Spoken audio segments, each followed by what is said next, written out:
St. Gaudens Double Eagle, 1933. This currency and how it got into private hands are so mysterious. We will discuss the history of this currency and the reasons it is prohibited to possess. Approaching. Welcome to Campbell's Coins, everyone. This is a very interesting story, and it has been recounted a lot. It took some work for me to come up with any consistent information because, regrettably, every version of this story is a little different. I may be mistaken, and I apologize if I am, but this is the most reliable information I could discover about the story. The information I will discuss in this tale comes from auctioneers and U.S. Mint legal counsel, and I think it's fascinating that the accounts still vary from these sources. Stay tuned at the end of this video, where I'll also discuss several discrepancies with the official story, which don't really make up. The United States used to issue gold and silver coins, in case you were unaware. It was our currency, first in gold in 1933, and then in silver until 1965. Executive Order 6102, issued by President Roosevelt in 1933, outlawed private gold possession in the U.S. This meant that all of your gold money, including gold coins, gold bullion, and gold certificates, had to be turned in. Paper money was provided as payment for this. Collectible coins and gold jewelry were not included in this order. As a patriotic obligation to support the country, many citizens complied with the president's commands and exchanged the gold for paper money. Roosevelt, however, altered the price of gold from around $20 per ounce to about $35 per ounce just after the deadline for turning in your gold, so depriving people of 43% of their wealth in a single day. Watch this video here to learn more about this action and how it will affect the American people. It is undoubtedly among the biggest scams ever perpetrated against the American people. Uncertain whether or not this executive order will be overturned, the Philadelphia Mint continued to mint the 1933 St. Gaudens. Nearly 450,000 coins were produced and put away. The confirmation arrived in 1934. Melt them all. These won't be distributed. With the exception of 2 coins, they were all melted down. 2 coins that were part of the National Numismatic Collection were sent to the Smithsonian. It should have ended there, but 1933, double eagles began to appear in 1944. When a New York newspaper wondered how many of these 1933 double eagles were really released, they became interested. None, all of these were melted down, the Treasury Department replied. In response, the New York newspaper said, "That's curious because we have some up for auction here in town." 1 coin was seized at auction by the Secret Service after becoming engaged. They discovered that they were genuine, having been struck using the same die when they compared it to the ones in the Smithsonian. They found that there had been a theft in 1933 or 1934 as a result of a very long and thorough inquiry. It is thought that George McCann, a U.S. Mint employee, stole an unspecified quantity of 1933 St. Gaudens double eagles and sneaked them out of the mint. The mint is aware that he had 25 of these coins in an assay bag. When there were such thorough records of the quantity of gold and coins, how could this have gone unnoticed at the time of melting? It is thought that he substituted backdated double eagles for the 1933 St. Gaudens so that the amount of gold would match and the counts wouldn't reveal a change. It is thought that George delivered 10 of these coins to Israel Swit, a jewelry dealer in Philadelphia, to sell, distribute, and so forth. In a moment, I will explain why this number is incorrect. This extensive study began in 1944 when one of these coins turned up at an auction in New York. Why even do an investigation?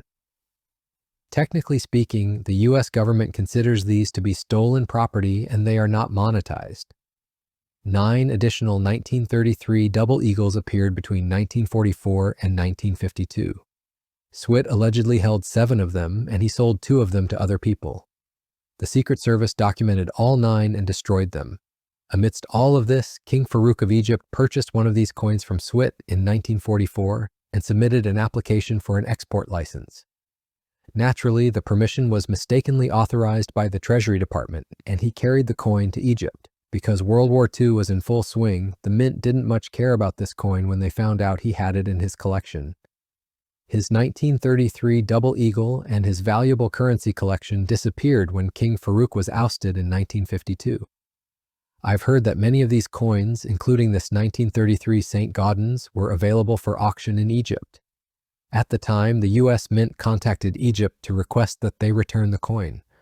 This request was disregarded by Egypt. In 1996, an unidentified collector bought it.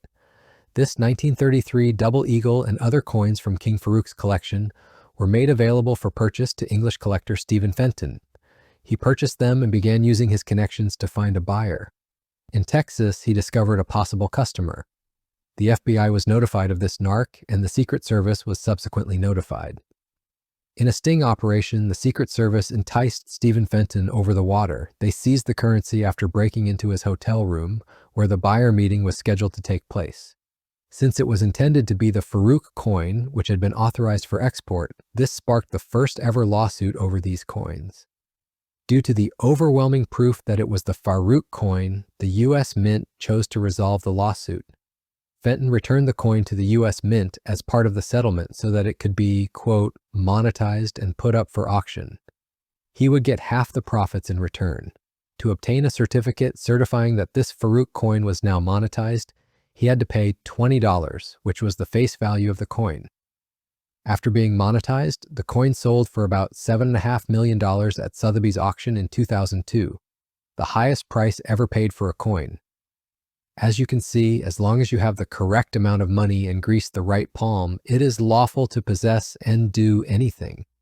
When Israel Switt's grandson reads the report about this sale in the New York newspaper, his grandfather's name appears.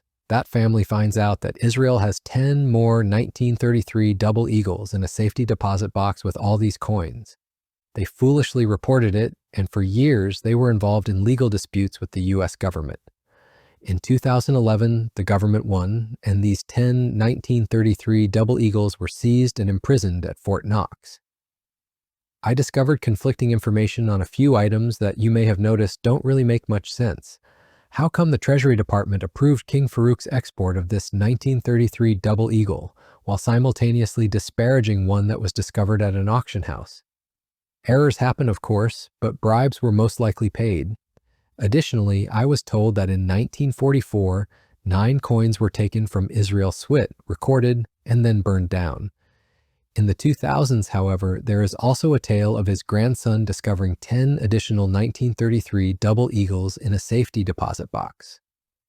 Israel Switt may have had all 20, but only 9 were captured in the 1940s, and the others were kept secret. When I was researching all of this, I was particularly intrigued by the story's inconsistencies. Only the King Farouk coin is authorized for possession among the 1933 St. Gaudens double eagles. It is hard to convince people they can't own it because the Treasury Department approved its export in the 1940s. It is still the sole 1933 double eagle that the U.S. Mint has monetized. The coin has a document proving it is monetized and genuine, and PCGS has graded it as MS65 and CAC. Another private dealer recently purchased this coin in 2021 for $18.5 million, which is a record price for any currency. I must admit that there were some really shocking details regarding the lawsuit of these gold coins and the extent to which the U.S. government became involved and recovered.